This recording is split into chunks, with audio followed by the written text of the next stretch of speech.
commercial capital. This is the news at 10, live from Channels Television.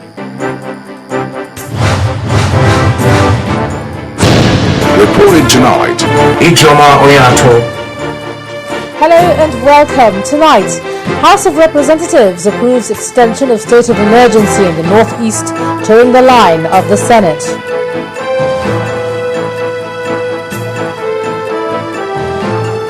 More revelations on the state of health of Governor Dambaba Suntai as General Yakubu Gowon visits Taraba Government House.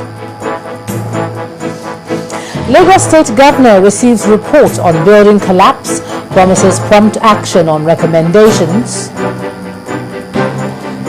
And Iran's supreme leader insists that his country will not step back one iota from its nuclear rights. And on business news tonight, Cross River, Enugu and Kaduna states to receive a total of $100 million loan from the Indian Exim Bank for infrastructure development. And on sports news tonight, Coach Minister of Sports Bolaji Abdullahi shows his weight behind Coach Stephen Keshi, backing him to lead the African champions to Brazil.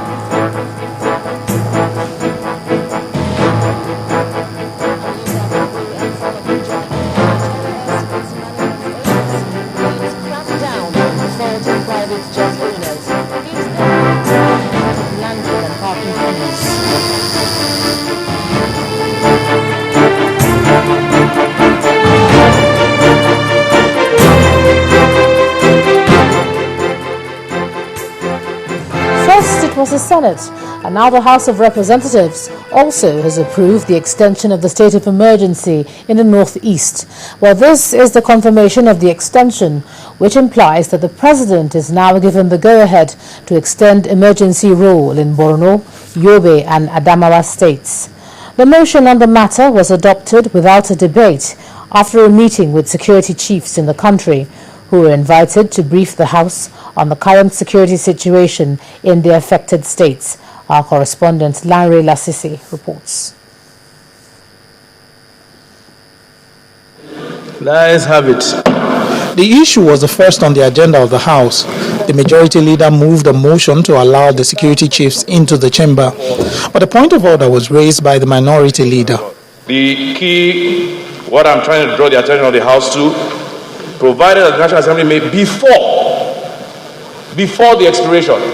Mr. Speaker, I believe the proclamation was made on the 20th, 6 months ago. Today is the 20th. It expires today. We cannot do anything. It has to be done before the expiration. That is the language of the Constitution, and I just want to draw the attention. When is it expiring? It is expiring today. Thank you very much. Well taken, and the House will be guided by the Constitution. It was then time to admit the guest.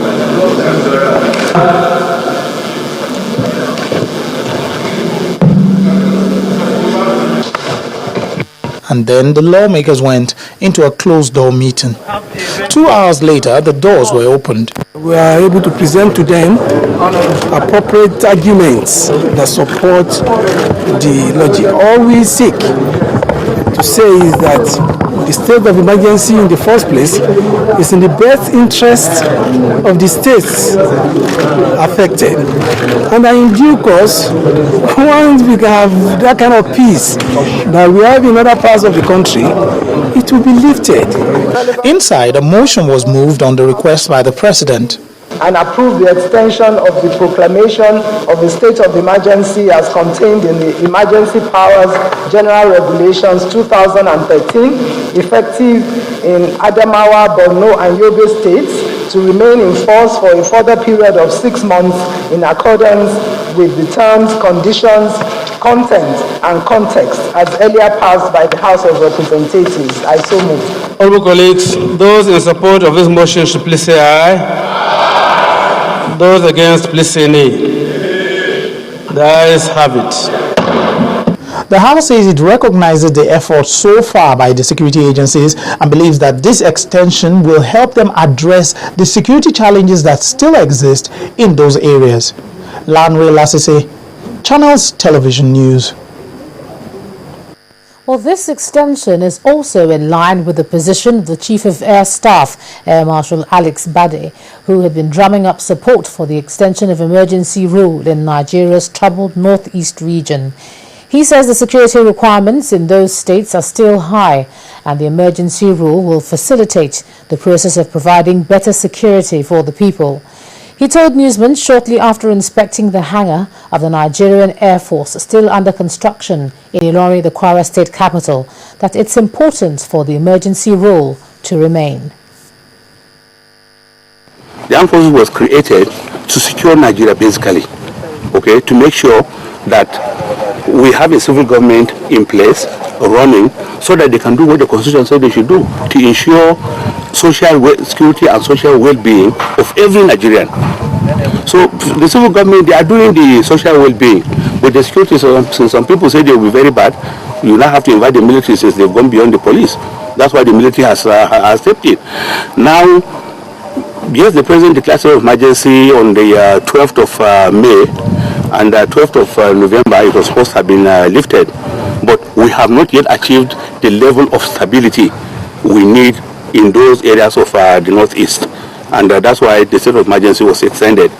And basically, I don't know why people are complaining about state of emergency imposed, or they have imposed hardship on them. What has been taken from them? Absolutely nothing. So anybody that is complaining that his people are suffering because of state of emergency, let him stop lying. He can only lie to himself, but he cannot lie to Nigerians, because government has not stopped him, has not taken their funding. They have not stopped them from doing anything. All the state of emergency has done is that it has given us the latitude to arrest and detain without taking you to court within 48 hours. And then we can also go and look for these people since they have engaged in real war with the armed forces. That's all that the president has sought for us. So anybody crying that his people are suffering, let him delude himself. Well, before now, the activities of Boko Haram were restricted to the northeast, but they now appear to be moving to the north central, specifically Kogi State. And today, the Department of State Security Service paraded some men. One of them, it claims, is a lecturer at the Kogi State University, Ayimba, Muhammad Nazif, and 4 others for allegedly running a Boko Haram cell in the state.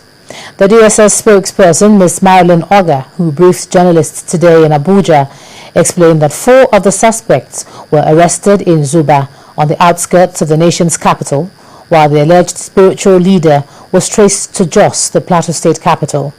Ms. Oga said the suspects were plotting to attack Igala land in Kogi State.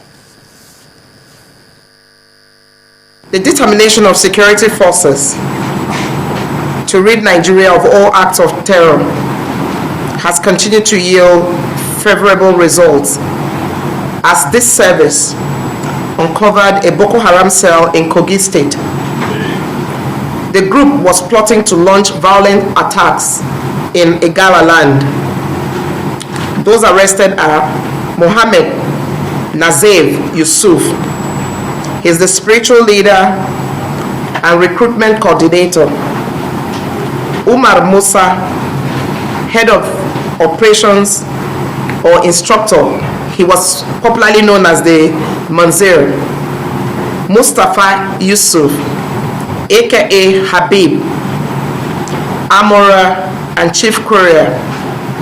Ismaila Abdulaziz was a foot soldier. Ibrahim Issa, aka Hayatu or One in Town, was also a foot soldier. Dr. Nazir was earning government salary. He had his own education but used it for other ulterior purposes. Though he claims to be an Islamic preacher, he was using that as a cover to perpetrate his other activities. So let this go as a warning to all Nigerians to be more circumspect on the teachers, whether private or otherwise, that they engage for their children and their words. Department of State Security Service spokesperson Ms. Marilyn Oga.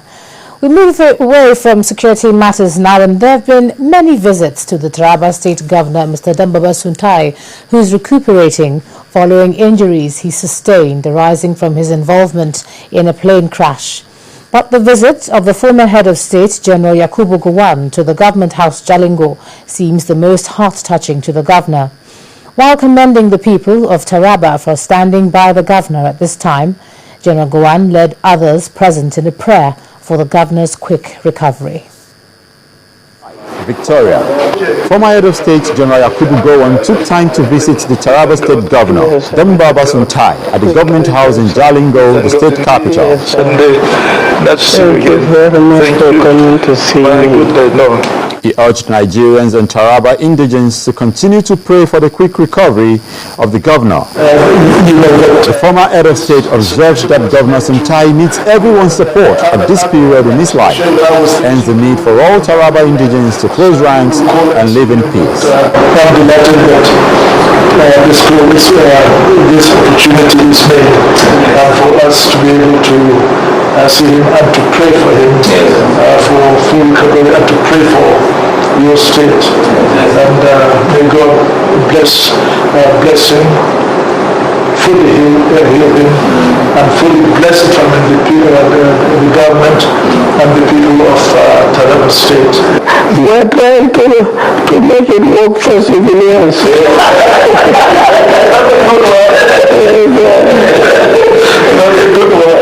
Governor Suntai, in a brief response, expressed appreciation for the visit and solicits the people's continuous prayers towards his recuperation. Thank you for coming to see a poor man like me. No, I'm very grateful.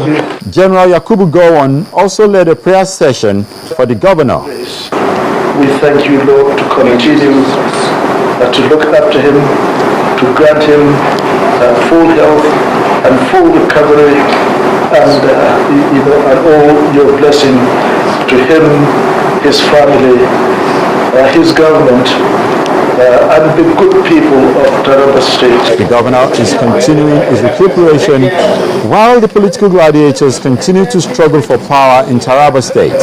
But there is need to shift the swords and come together to move the state forward.